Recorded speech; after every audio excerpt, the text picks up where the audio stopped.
ते माध्यमांशी बोलत होते। यानंतर एक मोठी बातमी आहे, मुख्यमंत्री एकनाथ शिंदे यांनी त्यांच्या कार्यकाळात अनेक रुग्णांना वैद्यकीय मदत करून उपचार केले। या सर्व रुग्णांनी आज मुंबईतल्या सिद्धिविनायक मंदिरात गणपती बाप्पाला पुन्हा एकदा मुख्यमंत्रीपदावर एकनाथ शिंदे यांनाच मुख्यमंत्री करावं यासाठी साकडं घातलं।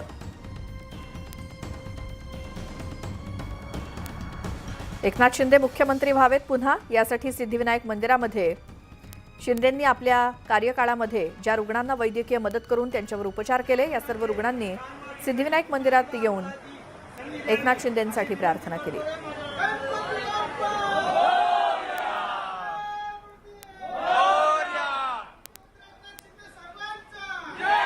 थेट जाऊयात, आमचे प्रतिनिधी उदय जाधव आपल्या सोबत आहेत।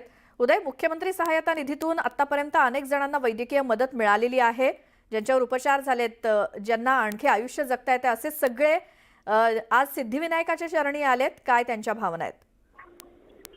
मुंबईतल्या सिद्धिविनायक मंदिरामध्ये अनेक असे रुग्ण आज इथे अभिवादन करण्यासाठी, इथे दर्शनासाठी आलेले आहेत, जे त्यांना मुख्यमंत्री एकनाथ शिंदे यांनी त्यांच्या मुख्यमंत्री वैद्यकीय सहायता निधीतून जीवदान दिलेलं आहे।